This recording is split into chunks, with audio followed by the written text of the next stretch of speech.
about 56.5% of the gender pay gap. And that, in our view, is where solutions have to start. The most striking finding from my research is how pervasive the gender pay gap is. Even when we compare men and women in the most apples to apples way possible, same job, same employer, same age, same experience, the pay gap still hovers around 4.9%. So for a woman earning today's median pay of about $47,300 per year, that can amount to a pay cut of more than $70,000 over a 30-year career. Same job, same company, same background. These pay gaps are even bigger when we layer on race and ethnicity. Glassdoor data show that Black or African American women earn just 71 cents on the dollar compared to white men as a comparison. Indigenous American women earn just 69 cents per dollar, and so on. Race and gender pay gaps are two sides of the economic coin in the workforce. So pay equity is the focus of this hearing, but I want to remind you there are other gaps in the workplace in employee culture that also affect our ability to solve compensation gaps. In new Glassdoor research we published today, we found Black or African American workers rate workplace diversity and inclusion nearly 8% lower than their white colleagues, a highly statistically significant gap. And this gap has actually worsened since 2019, despite rising corporate investment in D&I. So solving racial pay gaps, in our view, requires addressing D&I issues in tandem. Making real progress on gender and racial pay gaps, in my view, requires something like a three-pronged approach. Better transparency from employers, empowering better free occupational choice from workers, and other changes like better work flexibility, better childcare and elder care, and more gender and race diversity among college majors. Pay equity is about fairness, but it also helps us build a more dynamic and prosperous US economy. It clears the way for every American to make their best contribution to our prosperity, which is a win-win for workers and employers that can also be a pro-growth agenda for America. On behalf of Glassdoor, I'd like to thank you for inviting me before the subcommittee today. We look forward to answering your questions. Thank you. Thank you so much, Dr. Andrew Chamberlain. Now, Attorney Dickens, you are now recognized for 5 minutes to give an oral presentation on your testimony. Thank you, Chairwoman Beatty, Ranking Member Wagner, and distinguished members of the Subcommittee on Diversity and Inclusion. This is a great opportunity to testify on an important issue. I appear before you on behalf of 300,000 plus HR professionals and business executives who together impact the lives of more than 115 million workers and their families. HR professionals design and implement compensation strategies. This work is so nuanced that many organizations have specialists within that are charged solely with developing the compensation philosophy.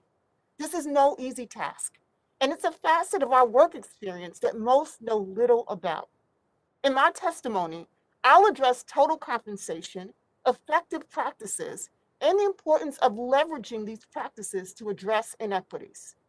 When we're discussing compensation versus total compensation, the development of an organizational philosophy or the explanation of how the organization manages compensation is important because it explains the why behind employee pay and is based on organizational size, industry, and business objectives. Reviewing an organization's compensation philosophy periodically and updating it based on current business factors is also key. Most importantly, the organization must communicate this philosophy to employees and applicants.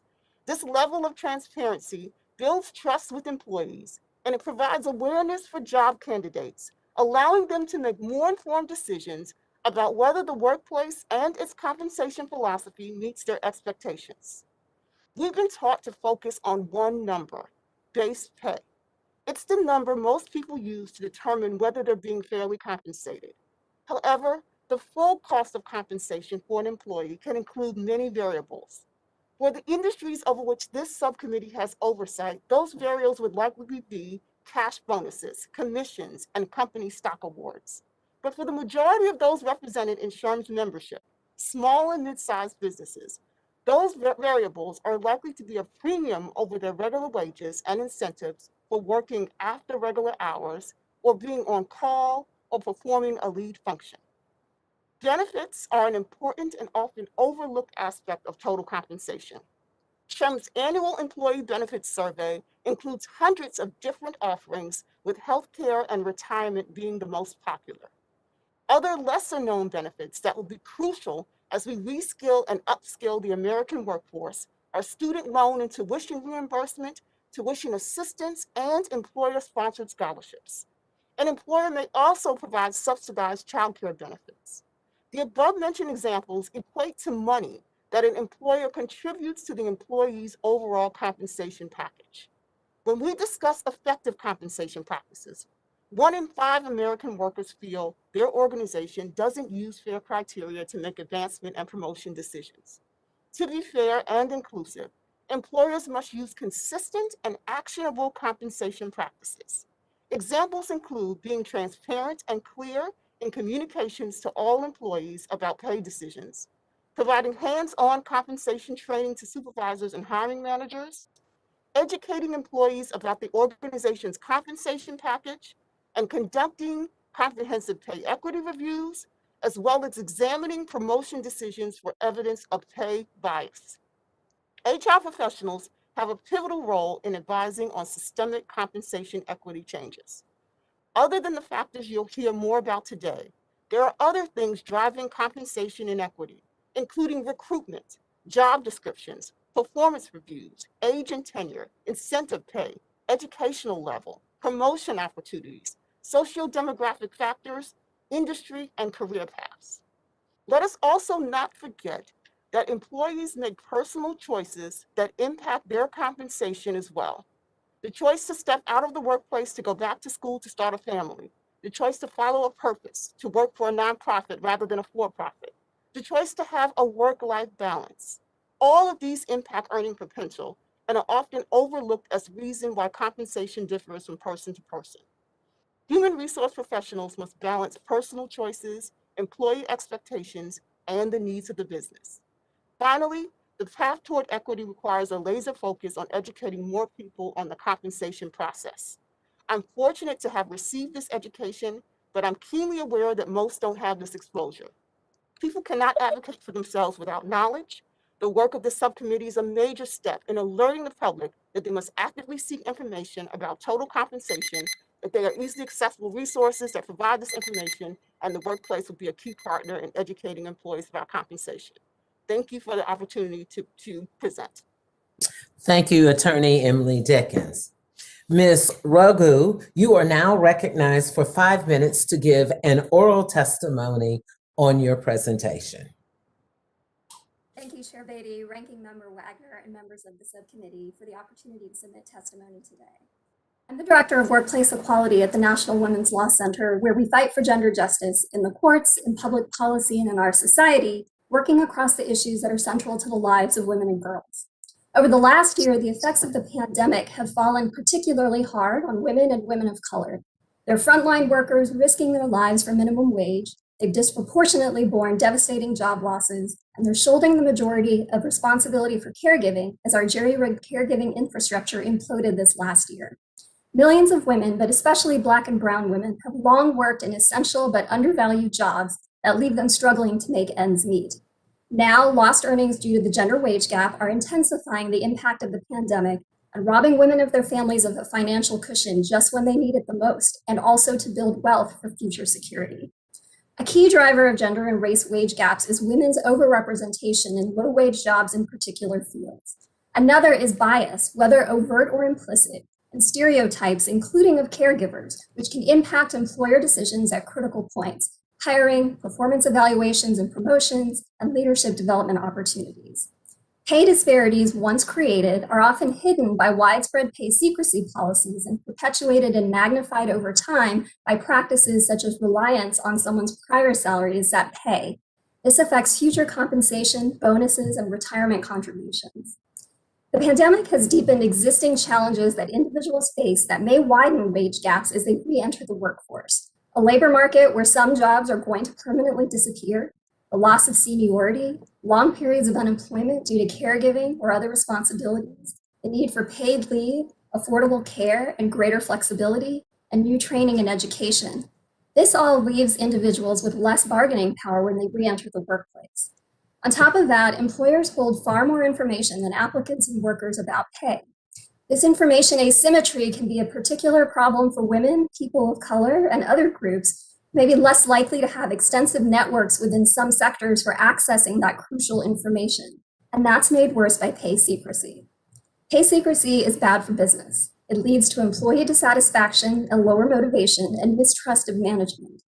Pay equity is an issue of increasing importance to shareholders and to younger generations who are potential employees and consumers.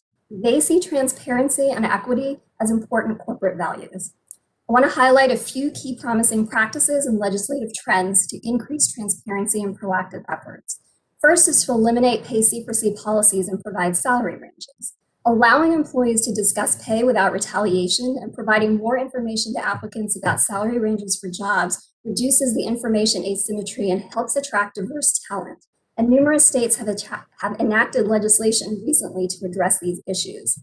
The significantly narrow gender wage gap for employees working in the public sector, where pay secrecy rules are uncommon and salary ranges are often publicly disclosed, suggests the difference that transparency can make in closing wage gaps.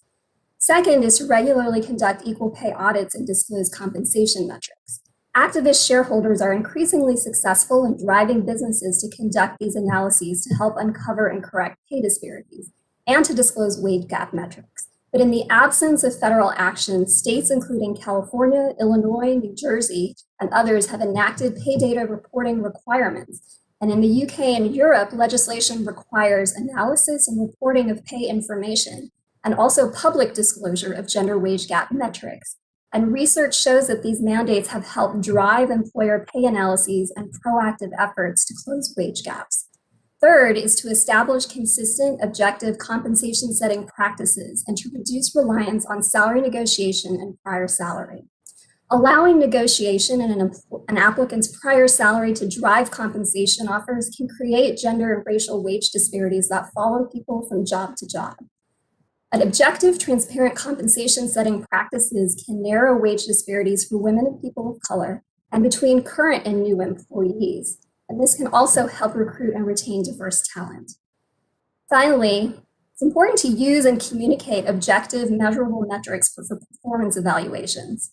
Objective performance evaluation criteria can help minimize the influence of unconscious bias at important points where there is discretion in decision-making, like promotions, which create and drive wage gaps. Sharing that evaluation criteria with employees helps increase trust of management and lead to greater engagement and retention.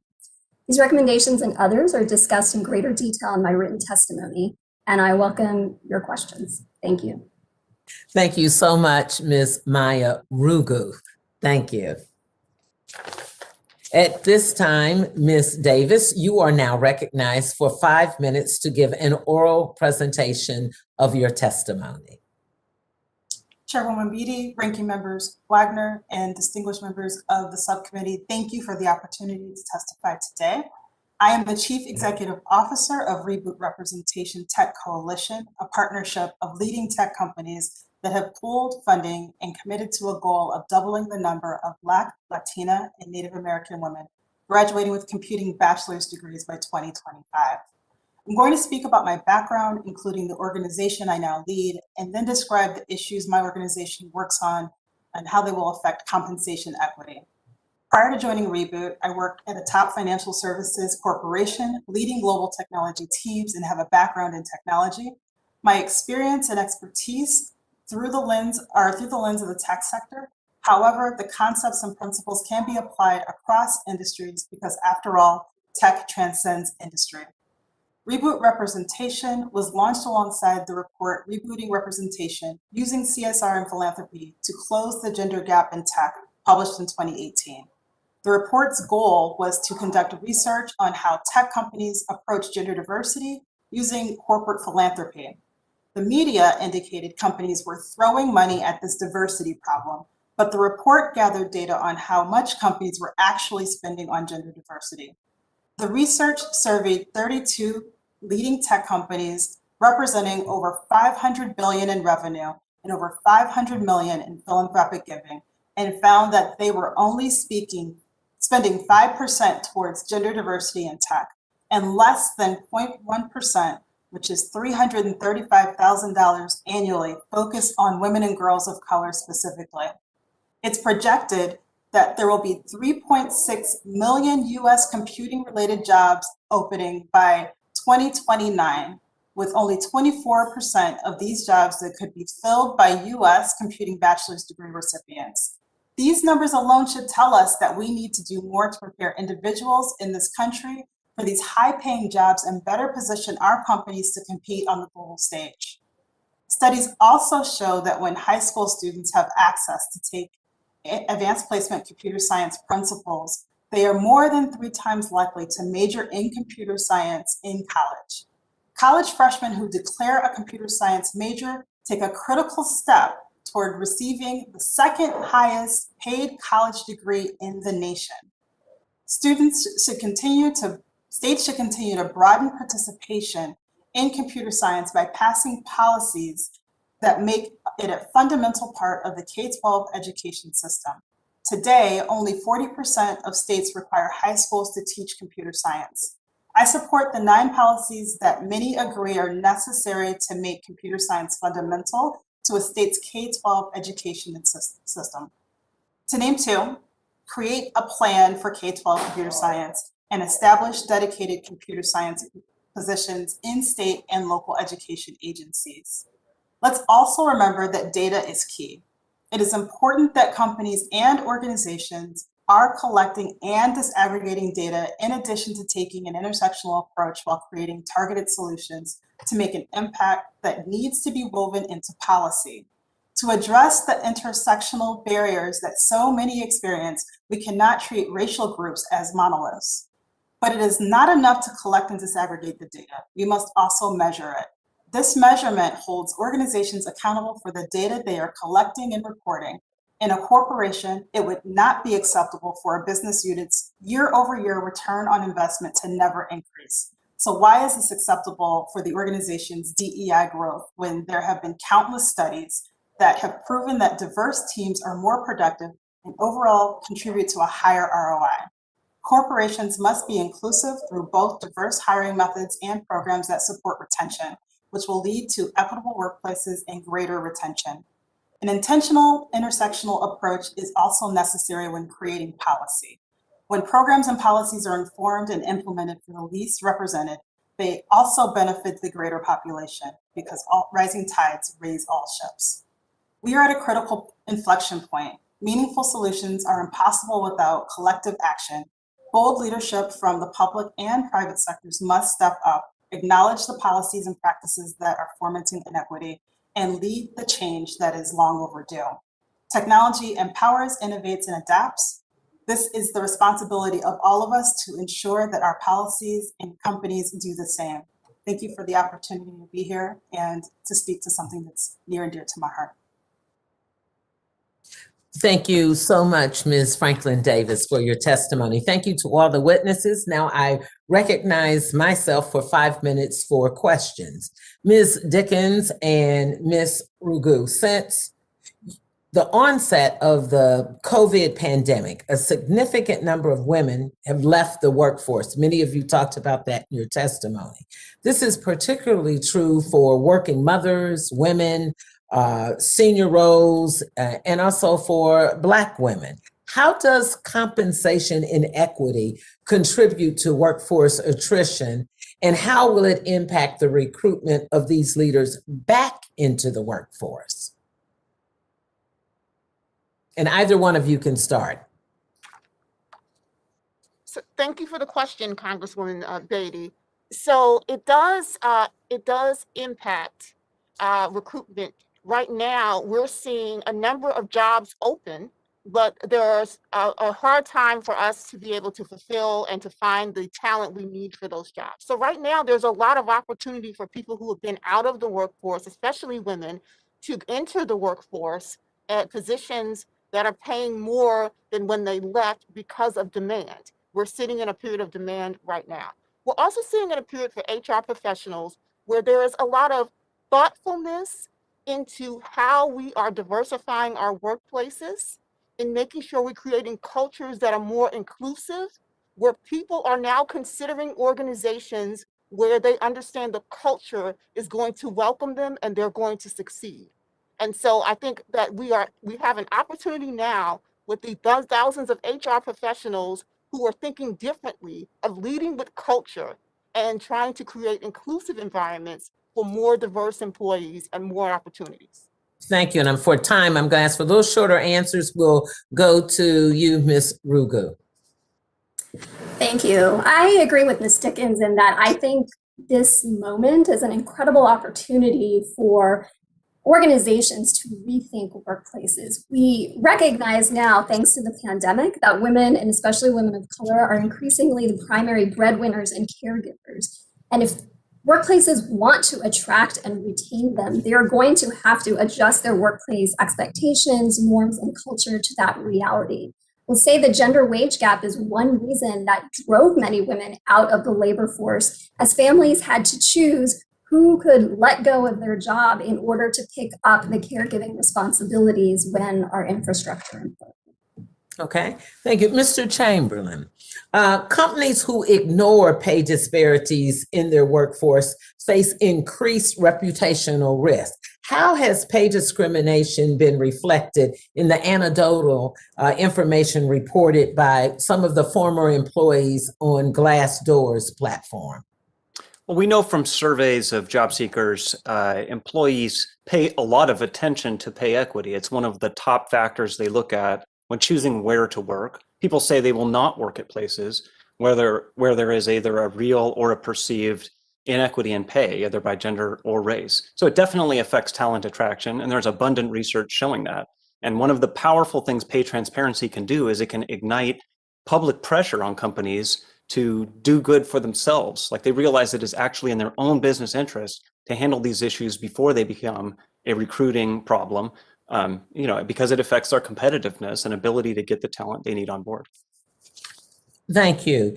Ms. Franklin Davis, we've noticed that women and people of color have made great strides in educational attainment, especially since the year 2000, but yet their compensation inequities still persist over oftentimes their male white counterparts with the exact same skills.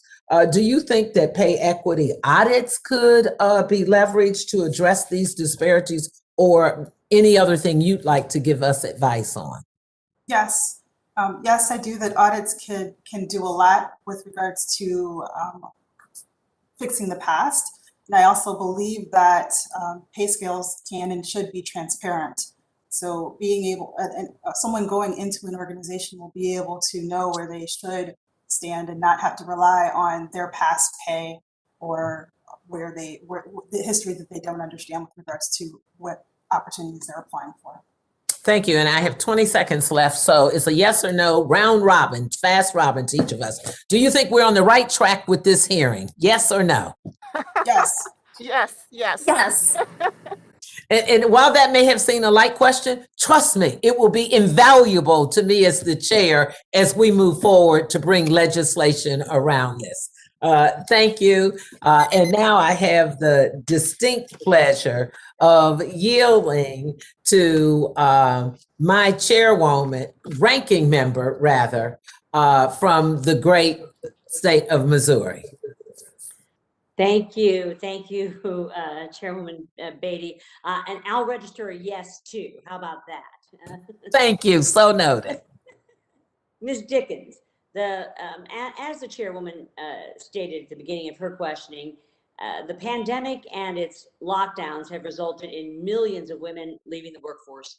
Do you believe we will see a gap between men and women's job recovery post-pandemic? And how important is it to fully reopen our economy to ensure women remain to have economic opportunities? Thank you for the question, Madam Ranking Member. So yes, there is going to be a gap in the short term. We'll have to acknowledge that this is being called the she session, as everyone alluded to today, that we have lost the greatest number of women in the workforce since around 1988.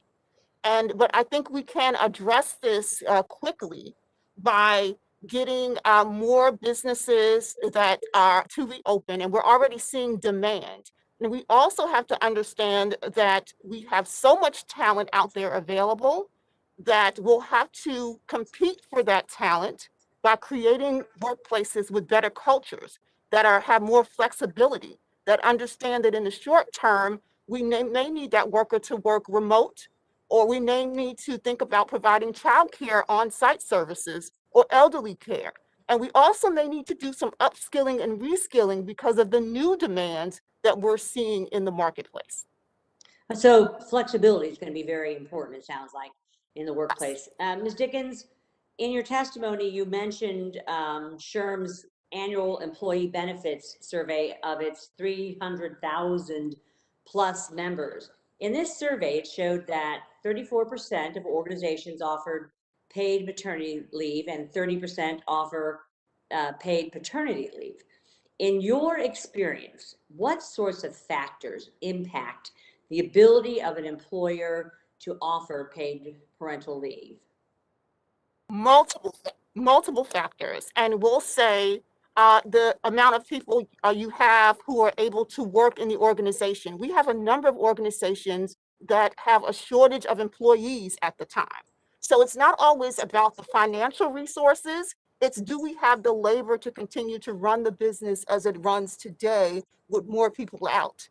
So again, Well, and to that point, do you believe that the cost of losing and replacing an employee generally outweighs the cost of providing parental leave? we always say that it costs to acquire a new staff person. And so it's important that we look at the culture, mission, and value of an organization for them to make a decision about the value of that employee to the overall bottom line. Ms. Franklin Davis, what efforts are companies proactively taking to increase the number of women and minorities earning degrees in STEM programs? And what more can we do to increase that number too, please? Companies are taking multiple approaches with regards to how they are investing through their philanthropic giving, as well as what they are looking at on the corporate side of their house. Through the lens of Reboot representation, we are focused more so on an untapped pathway at the higher ed stance, recognizing that early exposure to STEM is key, not from K-12, but also right now, as the pipeline really is shrinking, making sure that we have as many women of color entering into the STEM field, specifically computing fields, and graduating with bachelor's degrees is our goal and mission. While education is important, there must also be readily available employment as well. Ms. Franklin Davis, are there barriers in the current STEM industries which discourage females and minorities from entering the workforce, do you believe? Yes. Please elaborate. I only have 25 seconds, so we'll talk through the lack of representation is one of the major things. Also, the barrier with regards to equal access, so exposure and opportunity. I can go on and on, but I will.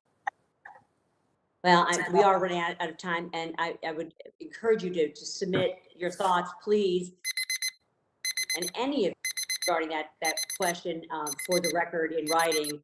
I would appreciate it. Madam Chairwoman, I yield back. Thank you very much. And now I recognize the distinguished lady from Massachusetts, Congresswoman Presley. Thank you to our distinguished and honorable chair for convening this important hearing, and thank you to our esteemed witnesses. Madam Chair, we know that the minimum wage in America is not a living wage. Even before this pandemic, families were on the brink. $7.25 an hour simply wasn't enough to make ends meet. There's been much discussion about this recently in Congress, and I vehemently support ending the Jim Crow filibuster so we can pass a $15 minimum wage. Today, I want to bring front and center the experiences, as has been elevated throughout this hearing, of women of color, but specifically women of color with disabilities. Not only do they face the pay gaps women of color experience, layered on top of that are their experiences with disabilities.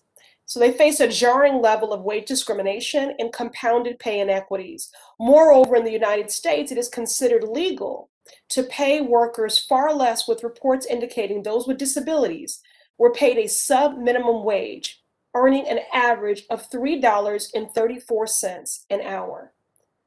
$3.40 for an hour of work. The federal minimum wage is already unlivable and inhumane. 1 in 4 people who call this nation home have a disability. It is absolutely unacceptable that we have sanctioned their financial marginalization. While the disability community is not a monolith, I raise the sub-minimum wage to highlight just one archaic and ableist practice. As of October, more than 1,200 employers held or applied for 14C certificates, allowing them to pay workers with disabilities sub-minimum wages. Ms. Ragu, allowing people with disabilities to be paid a sub-minimum wage is a failure of government and uplifts archaic and ableist judgments of productivity. How has Section 14C impacted people with disabilities, particularly Black women and other people of color with disabilities? Thank you for the question, Congresswoman, but I'll have to admit that I am not familiar with the details of that particular piece of legislation. What I will say is I agree with you that the federal minimum wage and different sub-minimum wages in our federal law have a profound impact on women of color and people with disabilities and has perpetuated wage gaps for decades. One of the issues that is affecting people with disabilities, particularly during the pandemic, is the ability to work and continue working while also receiving the care and assistance that they need, especially in their homes. So one thing I would say that we could do on a policy level is ensure that people with disabilities are able to obtain pay equity and work for a minimum wage like everyone else, but also to ensure that they have opportunities to receive the assistance and care they need in the context that makes sense for them and their families and their ability to work. And that will be part of a solution towards working towards their economic security. Thank you. I'm a proud co-sponsor of HR 2373, Raise the Wage Act, which would eliminate those Section 14C certificates once and for all. And my colleagues that know me well know that I'm very passionate about data, because I do believe that that which gets measured gets done. And the lack of complete, non-biased, disaggregated data about disability employment and wage gaps really is standing in the way of progress. While the Bureau of Labor Statistics and the American Community Survey and Current Population Survey census data provides disability employment data, this data is not disaggregated by race. So without a doubt, this disaggregated data would be valuable in our continued pursuit of workers' justice. Dr. Chamberlain, Glassdoor has served as a tool for job seekers, employers, and collected key data on employment. Thank you for testifying today about your data on the gender and race pay gap. Dr. Chamberlain, what percentage of job postings on Glassdoor proactively include information about accessibility and accommodations for workers with disabilities? Most job postings follow the normal guidelines for ADA compliance, or saying that they do not discriminate. However, the real information many job seekers need, including disabled job seekers, is information about compensation and benefits. And while benefits are often listed in job postings, pay is extremely rare. Only 10% of job postings ever list pay openly. And so we try to fill in the gaps by estimating it ourselves. All right. And you mentioned in your testimony that in this recently launched feature for your company, that diversity, equity, and inclusion practices are part of that. How are the experiences of workers with disabilities weighted in your assessment? We finally have begun collecting information about employee disability, race, LGBTQ status, veteran status, and other features. And we're displaying all the information on Glassdoor, all the reviews, all the salaries, by those characteristics. So this lets people on an intersectional basis see exactly what they should be compensated for their particular situation, which is quite empowering. We've never had it before now. Thank you. Thank you. Thank you so much. And now I recognize the distinguished gentleman from Oklahoma 3, Congressman Lucas, for 5 minutes of questions. Thank you, Madam Chair. To meet our economic potential, I think we all agree that we need an inclusive and diverse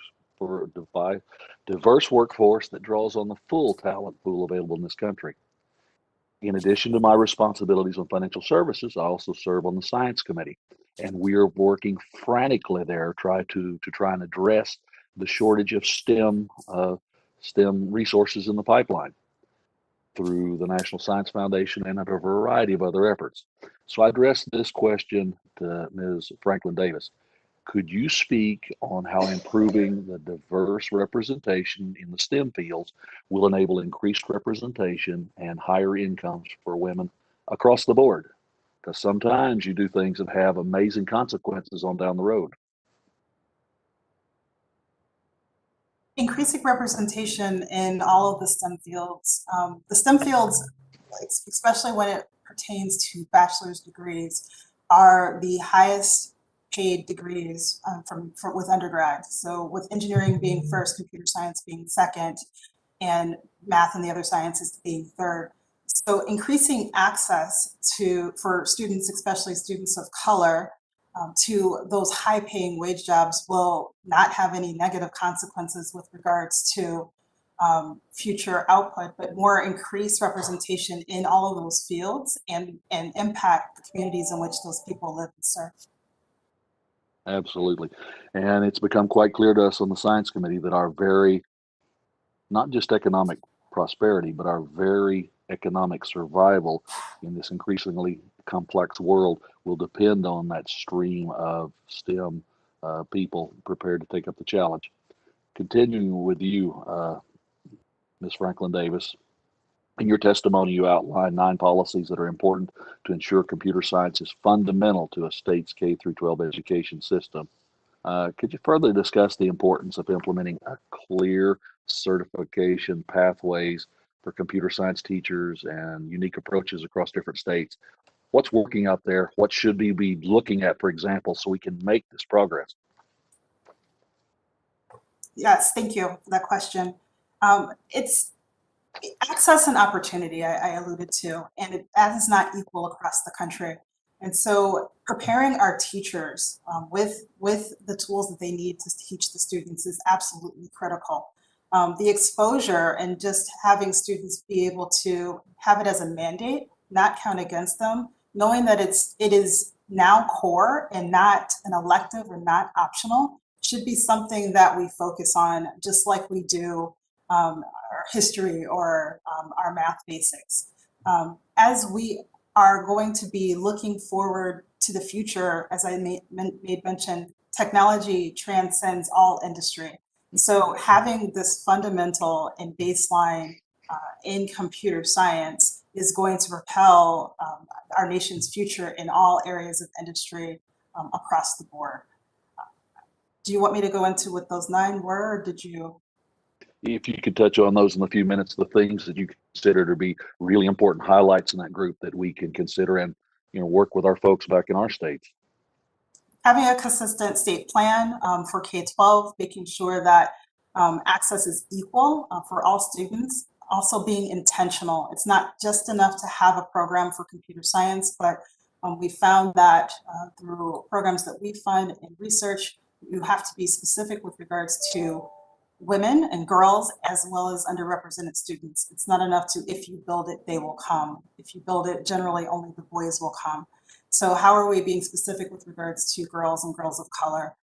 Defining what computer science means and that rigorous standard that we want to set across the board. It should be equal across states as well as in urban and rural areas. Making sure that proper funding is allocated so that we can make sure that our science teachers and professionals have the opportunity to continue to learn and support being able to make sure that there's a clear certification pathway for our teachers, and creating an institution of higher education to offer computer science to pre-service teachers. In addition to that, making sure that we establish computer science positions in state and local education agencies, though, so that it continues to maintain and manage the high level of visibility that it needs. And then when you go and look at the schools, require that all secondary schools offer computer science with appropriate implementation timelines, allowing those classes to satisfy core graduation requirements, as well as allowing them to satisfy admission requirements for institutions of higher education. Thank you very much, and thank you, Madam Chair. Thank you so much, Congressman Lucas. Now I recognize the distinguished gentleman from Massachusetts 8th, Congressman Lynch. Thank you, Madam Chair. Thank you, Madam Chair. I appreciate that. And thank Ranking Member Wagner as well. I really do appreciate you pulling this hearing together. I want to thank the staff for their work, both the minority and majority staffs, for putting together this panel of excellent witnesses. I'm a firm believer that transparency itself can have a really profound and positive impact on the way people behave. If you know someone's looking over your shoulder and is going to review your decisions, I think that will help a lot. I know that all of the witnesses have worked on this issue for some time. Dr. Chamberlain, I know you've done a lot of research with Glassdoor, and I know that Director Raghu with the National Women's Law Center as well. I wanted to ask you if there are examples that you have seen. It could be even from another country. Are there examples that we could use in putting a plan together to actually, correct this situation? We all want to get there, but what we're lacking really is a plan that can be accomplished legislatively as well as as the chair mentioned, reputational pressure on these companies to do the right thing. But are there examples out there that you've come across that might inform our decision making? Dr. Chamberlain. Thank you for the question, Congressman. Yes, so any long-term solution to the pay gap has to address transparency and compensation equity. But as I mentioned in my testimony, one of the other serious issues we have to deal with is occupational sorting, which is something some of my other panelists have talked about today. The fact that men and women tend to major in different majors in college, that puts them on different tracks in the labor market, and they end up in different jobs. So the solution really has to address both of those things. I have not seen any one policy that specifically addresses all of them. And what I'm trying to encourage today is what my research shows is that you've got to address them together because they work in tandem. I will say we have looked at internationally. We do see smaller gender pay gaps, just to take one example, in some countries. For example, Singapore has a much lower pay gap than the United States, and so does France. And one of the reasons is that they actively support gender neutral parental leave. They offer incentives for companies to give flexible work arrangements. Those are some lessons we can learn. Thank you. That's great. Very helpful. Director Raghu, how about anything that you've seen that might help us, deal with this problem here in the United States? Thank you, Congressman. Yes, we can look to examples from what states and other countries have been doing in terms of implementing requirements for companies to conduct pay analyses, and then in some cases also creating a sort of public disclosure requirement. So one example that I'll highlight right now is the example of the UK, which a few years ago instituted a requirement for large companies to collect and report compensation metrics, this is only gender, to a government agency. But what was new is that they also included a requirement for companies to take some of those ratios and post them on their websites so that they were available to the public. What that led companies to do is then to also submit reports on their website that attempted to give context to those numbers and how they got there, and also to devise plans to address any gender wage gaps that were revealed. And the other thing that I thought was important about those disclosure requirements is it wasn't just about the rate of pay. As has been said before, compensation has many different parts. So it also required some reporting about the ratio of bonuses between men and women, male and female employees who receive bonus pay, and also importantly, looking at the distribution of men and women in 4 different salary bands to get a sense of were women concentrated in lower paying jobs and men in higher paying jobs. I think all of that information is critical to unpacking some of the problems and addressing gender and racial wage gaps. That's great. Thank you. Ms. Dickens, I know your organization as well has been doing a lot of this same work. Any recommendations that you might offer to us? So I am going to recommend that we focus more on our people managers. Today, you're an individual contributor. Tomorrow, you're a manager. We need to train people how to make sure they understand compensation, how to identify pay inequities, how to create professional development opportunities and stretch assignments for their employees. And so I think focusing on people managers more readily would be important. Thank you, Madam Chair. Thank you so much. I now recognize the distinguished gentleman from Ohio 16th, great state of Ohio, Congressman Gonzalez, for 5 minutes of questions. Thank you, Chairwoman Beatty. Thank you, Ranking Member Wagner, and our panel today. This pandemic has highlighted many of the challenges that we're talking about, unquestionably. I always say that the pandemic has been very difficult on pretty much everyone, but it has been particularly difficult on women and minorities in my district and across the country. And so I'm grateful that we're having this hearing. And I want to start my questions with Ms. Franklin Davis. So in 2019, as you may be aware, Google, in the course of their workforce study, found that they were actually underpaying men relative to women, and then they corrected it. And it sounds like they do this every year, where some, if some years women are getting paid more, they correct it. If men are getting paid more, they correct it, and they normalize going forward as sort of a best practice. One, do I have that right? And then, and the second, if that's true, what can we learn? Because it sounds like they're maybe doing this better than most, in particular in the technology space. So, what should we learn? What takeaway should we take from that? And maybe you have a different take on the data, but that was something I was just reading. So I'll turn it over to you for that. Yes, thank you for the question, Congressman. Yes, it is becoming more common practice in the tech space for there to be that internal audit of how both men and women are being paid, and to make that adjustment internally where necessary. It's also starting to be more of a common practice for the pay scale for the job ranges to be not necessarily publicized, at least within the organization, maybe not externally, but within the organization. So that should help employees know where they should stand for their specific position. So it's sort of it's a transparency thing for the employees, and then an intentionality on the part of the company. Is that sort of the right way to think about it? Yes. Great. And then in a prior life, I ran a small tech company, one that nobody here has probably heard of, but a very good one. And 2 female co-founders, and we had a lot of conversations about some of these issues specifically. And what they always said, they were women of color, was there's cultural issues, there's sort of a lack of intentionality, there's awareness gap, and then there's just open discrimination, in particular when they're going out to pitch VCs about getting funding for the company. When you look at the tech industry, where do you think we have the biggest gap, and where should we be focused in terms of making technology a more inclusive environment? Whew. There's a lot of places that we need to focus specific to the tech industry. Focusing recruiting and retention should be 2 sides of the same coin.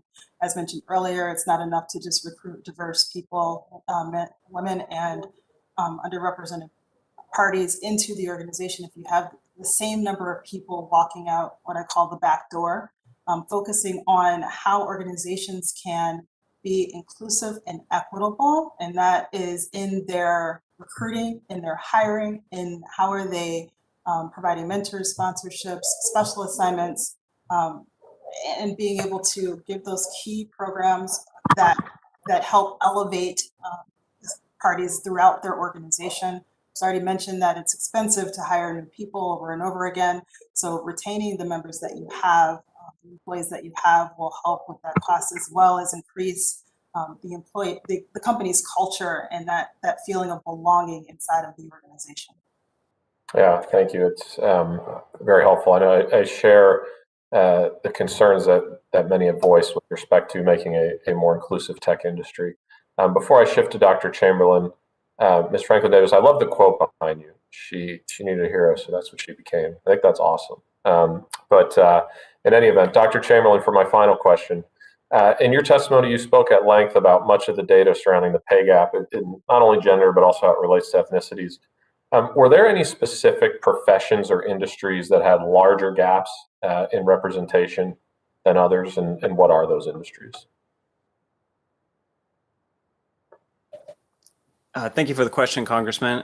Yes, our full study does show breakdowns by industry. We saw fairly large gaps in the retail industry, for example. Among jobs, we see some lower paying roles such as chefs with very large pay gaps. So it varies a lot, and there's no one single explanation for what is behind the gaps, but we definitely do see huge differences among jobs and industries. Great. I'd love to follow up. My time's up to hear more about that specifically. And thank you, and I yield back.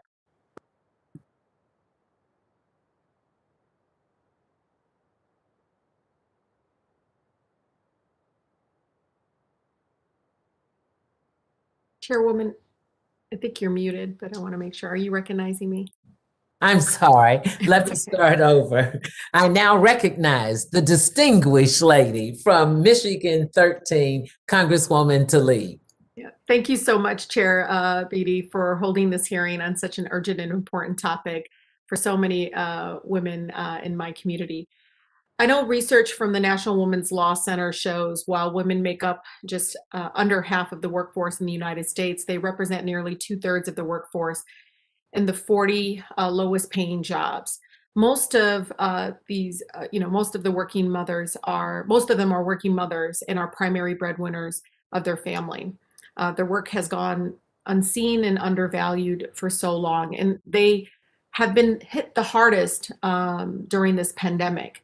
And so, Ms. Raghu, one of the things I want to know is what more can employers and policymakers like ourselves do to support women through the pandemic and ensure that existing compensation gaps for women of color specifically are not exacerbated by the effects of the pandemic? Thank you for the question, Congresswoman. I think some of the policy solutions can meet some of the issues that have already been raised today.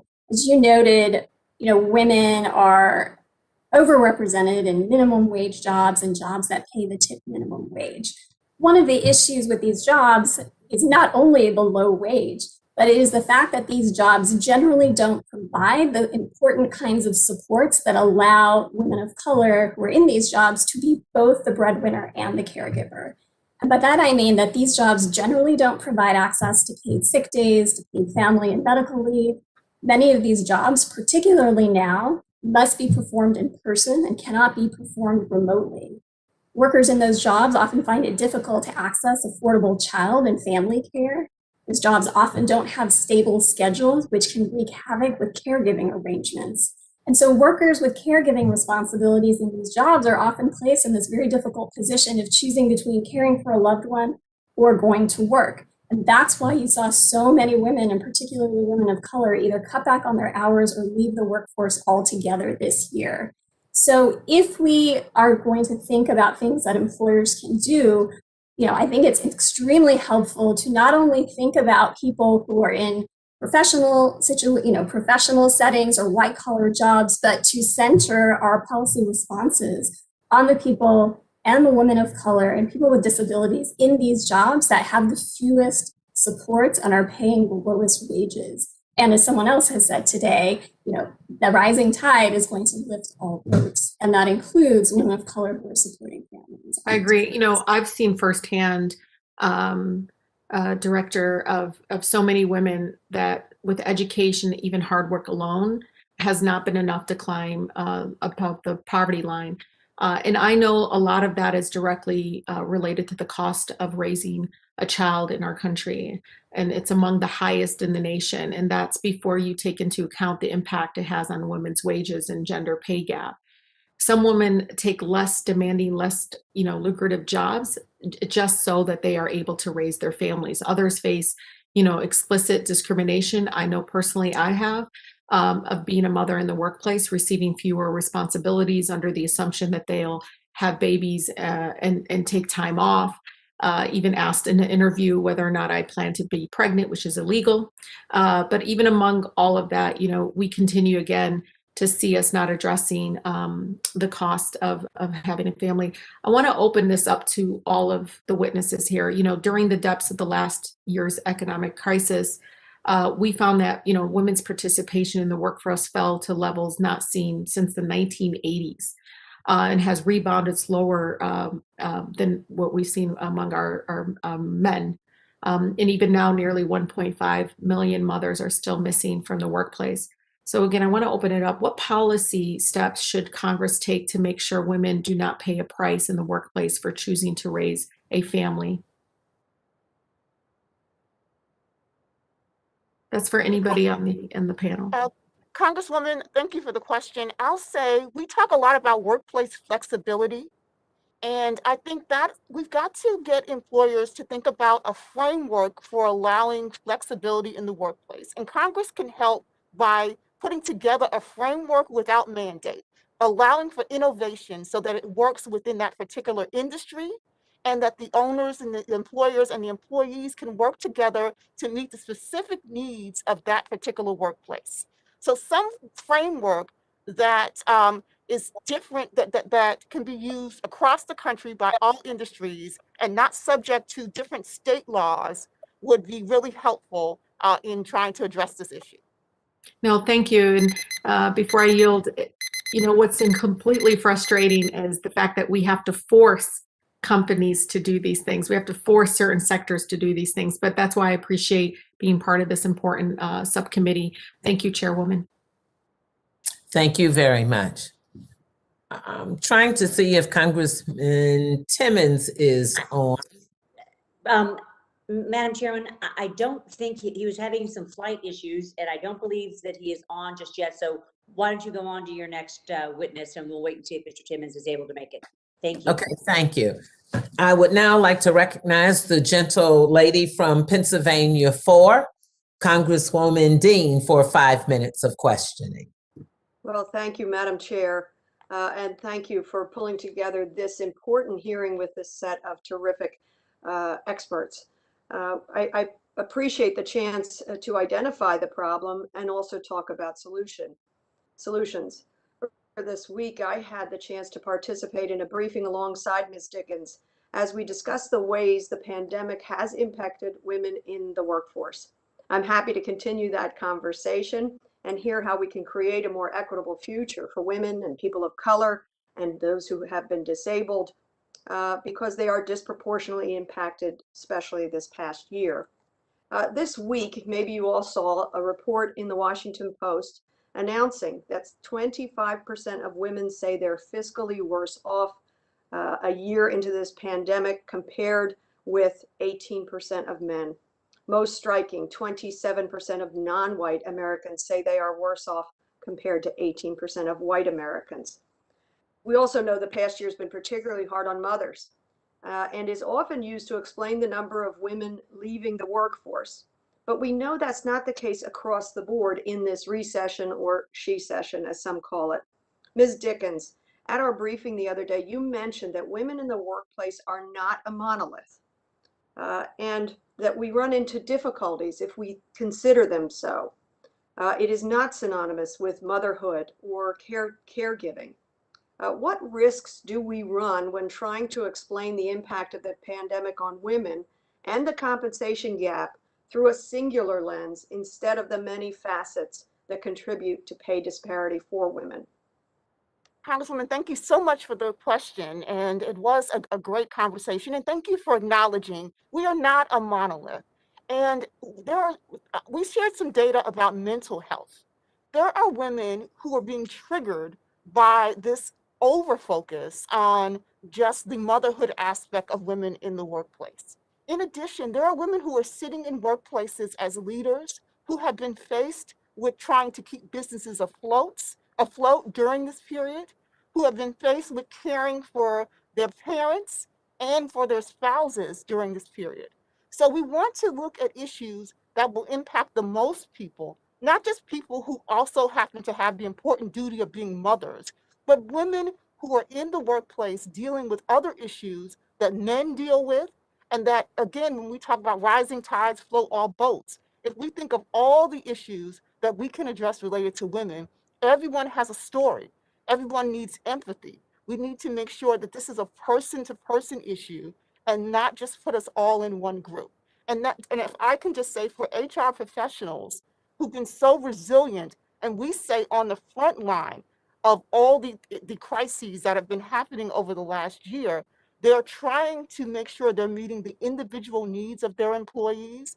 And we should be thinking about this issue much bigger than just the issues related to those who are mothers, but caregivers and supporters and leaders in the workplace. So thank you for the question. No, I thank you, Ms. Dickens.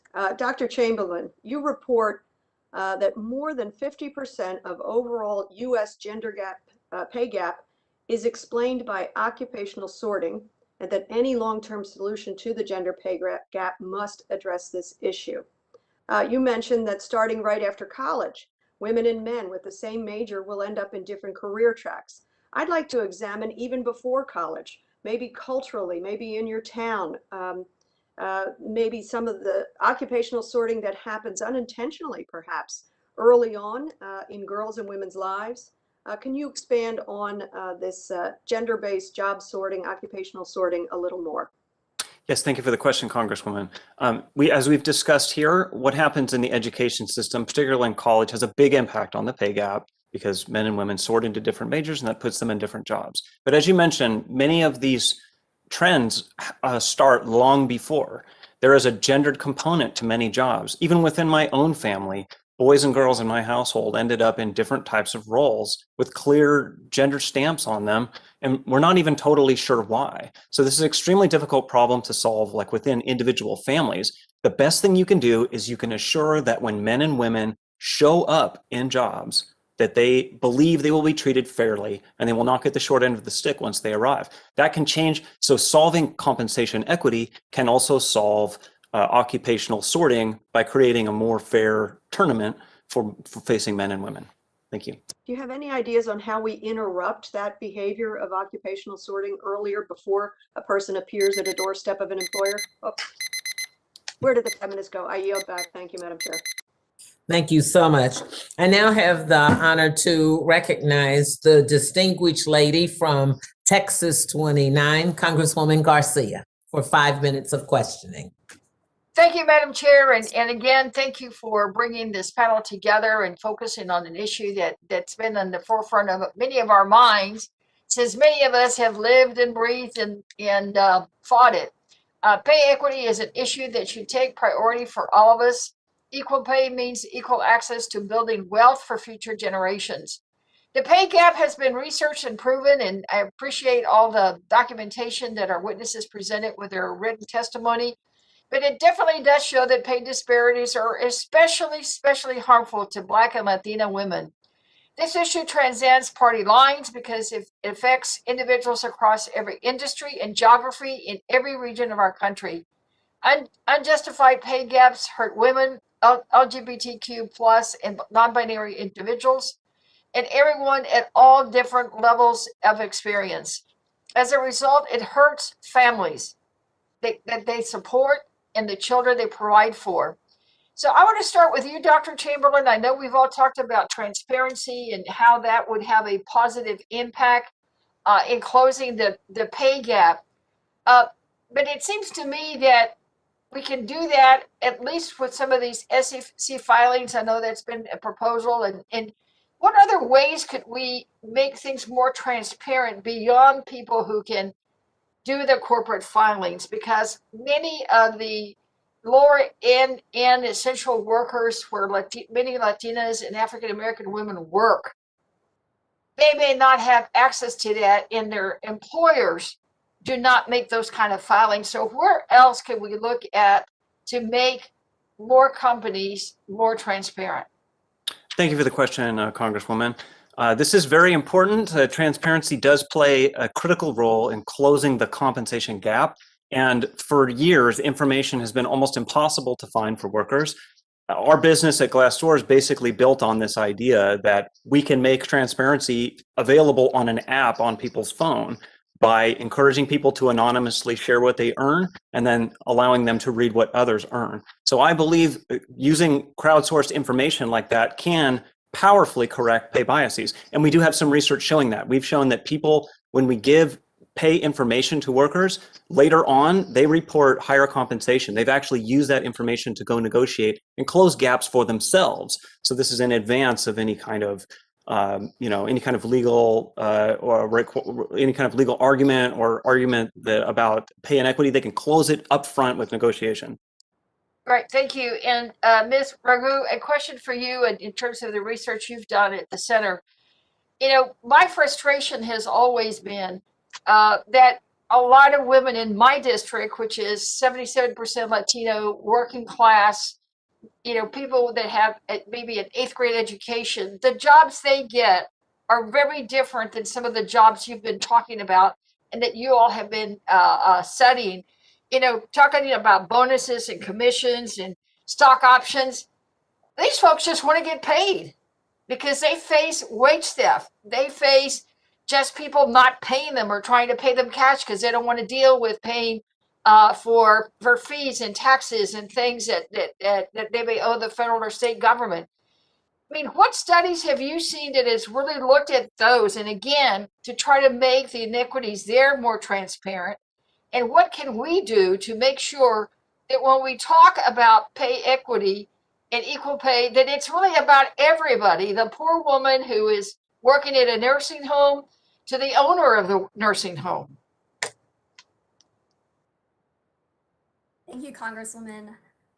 And thank you for bringing up the issue that, you know, frequently pay equity conversations are not always centered on people in different types of jobs and people in the lowest paying jobs and the circumstances that can make it difficult for them to uncover and go to the employer and ask about pay disparities. I think there are a lot of different sort of structural issues at play, some of which we've already discussed here. There are sort of cultural and historical assumptions that underlie, you know, what kind of work women should be doing, how it should be valued, what's appropriate, and particularly the work of women of color. I think enforcement of our existing laws around wage theft or wage and hour laws is incredibly important. So making sure that our enforcement agencies are properly resourced to do that. There's also education campaigns for workers so that they know that wage theft is wrong and that they are provided with the tools to address that. Sorry, out of time. Madam Chair, we're out of time. Can we let her finish? I think she's. I will yield for her to finish that quickly. Thank you, ma'am. And I'm happy to follow up in written response in the record. What I'll say quickly is in the Obama administration, there was an effort to provide more paycheck transparency for workers in low wage jobs who work for federal contractors by letting them know what their wages were supposed to be by printing it in materials that they received. So they would know if they were subject to wage theft. Thank you. And Madam Chair, yield back.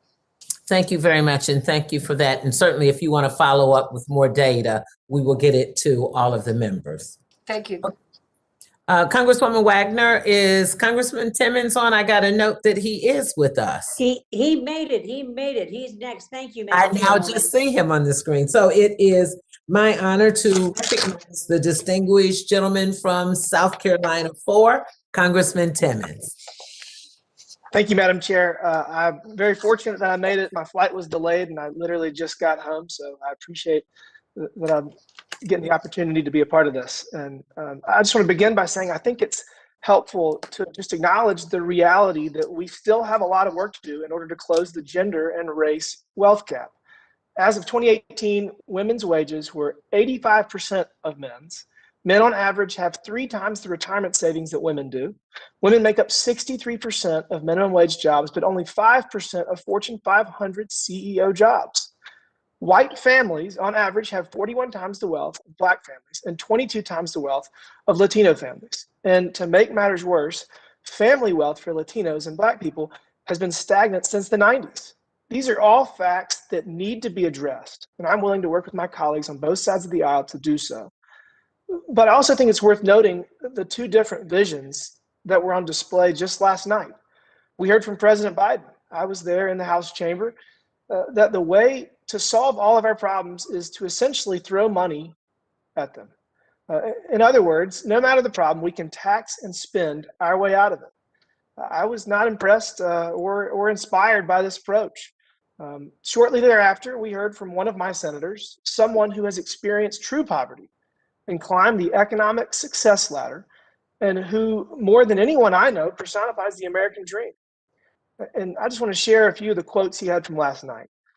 He said, "The beauty of the American dream is that families get to define it for themselves. We should be expanding options and opportunities for all families, not throwing money at certain issues because my colleagues across the aisle think that they know best. 2 speeches, 2 ways forward. Tax and spend versus educational empowerment and economic opportunity."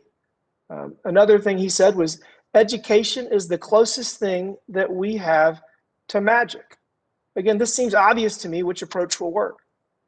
Unfortunately, COVID has only exacerbated these very problems.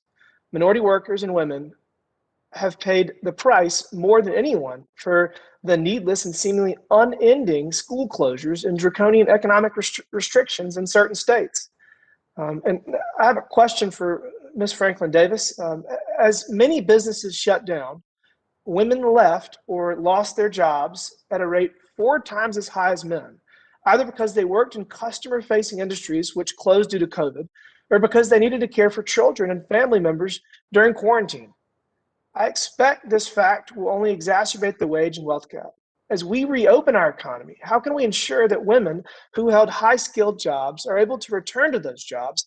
And even for those that are not in the high-skilled jobs, how can we ensure that they do not lag behind their peers upon reentry? Thank you for that question, Congressman.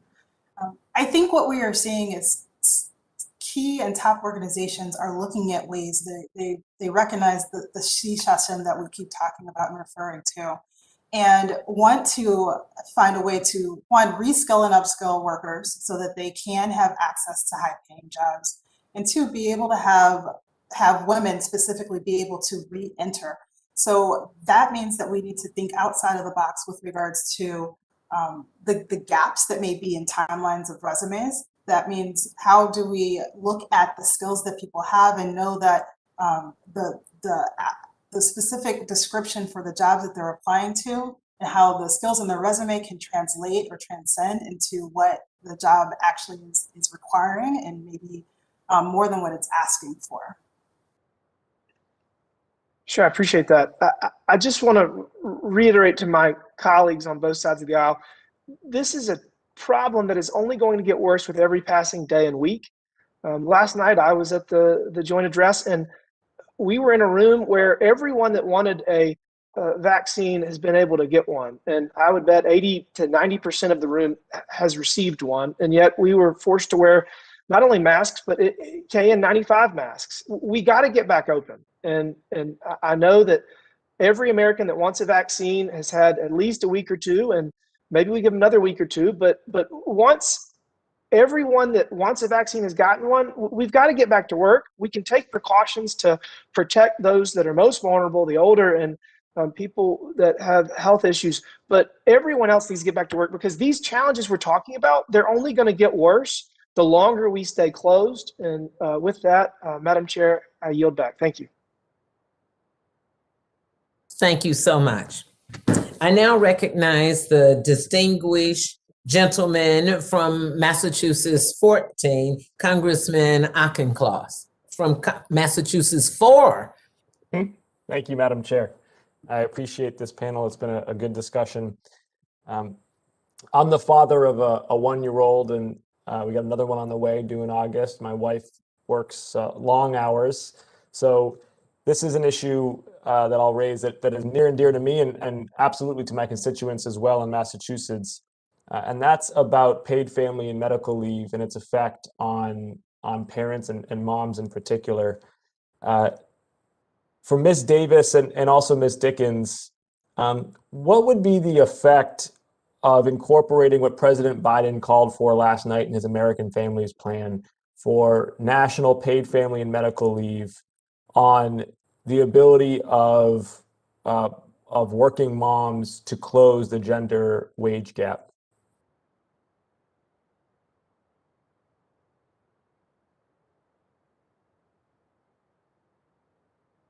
I could start. The ability of a person, not just a woman, to be able to care not just for children, but aging parents, do her job, do it well, and still live life is absolutely necessary. I too have two amazing little people and have the ability to work as well as be able to think of and look after the needs of my parents. And without that ability, I too would not be able to sit here today comfortably and have this conversation with you, like so many others across the country. Congressman, thank you for the question. As I mentioned earlier, we are in support of some federal framework that allows for paid family and leave. We think that flexibility is so important in the workplace. But as I mentioned earlier too, 60% of our members represent small and medium-sized businesses. And so the needs of a very small business and their ability to cover the costs or to fill in, to have other people hired in their place, there are just different instances and issues that that business owner has to think about as opposed to a medium-sized or very large business. So a framework to get us all started, and a federal framework at that, will allow for innovation and for the business and the employees who work for them to find the best solution for their immediate needs. Well, and I think federal support for paid family and medical leave is appropriate for exactly that reason. It's not just businesses that benefit. It's not just the individual parents that benefit from that flexibility. It's society at large. It's having our kids raised in healthier environments, and it's giving moms and dads the opportunities early on to care for their new entrants. This is an issue that increasingly the business community is rallying behind. In my home state of Massachusetts, the Massachusetts Business Coalition for Early Childhood Education has formed because they recognize the importance of early education and childcare for their own workforce. What are some policies that businesses should prioritize to ensure pay equity among their workforces in addition to early education for 3- and 4-year-olds? And Ms. Dickens, that's for you again. Okay, I'm sorry. My apologies. No, that's okay. So can you repeat that? I'm sorry. I was trying to write it down while you were. It's in addition to advocating for early education, which is a major consideration for businesses in my home state of Massachusetts, what are some other policies that they could prioritize that would ensure pay equity amongst their workforces in the business community, not in the government community, not in government? So reskilling and upskilling is something that we are laser focused on right now. We all know that the world and the demands and the needs of the market can change in a blink. We saw this happen last March. We need businesses and the government to focus on ways to quickly get people educated on what is new and what skills and talents they need there. There are businesses that provide professional development and on-site training, but we need a bigger focus on getting people to earlier think about how they can upskill. If you are in a place and you're able to get additional skills that can get you to another level to be compensated at that level, I think that that can address the issue. So a laser focus now on reskilling and upskilling would be so crucial. I agree with you. And there's, again, in Massachusetts, a great example of this in career impact bonds. And increasingly, we're seeing nonprofit entities upskill, reskill blue collar and white collar professions, and doing so with both state support and business support. And I hope to see that those synergies accelerate over the next 10 years because it's an investment that has started to really work here in the Commonwealth.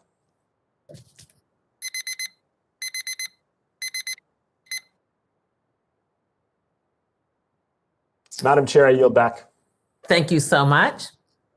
I now would like to thank all of our witnesses for their testimony today, and without objection, all members will have 5 legislative days within which to submit additional written questions for the witnesses to the chair, which will be forwarded to the witnesses for their response.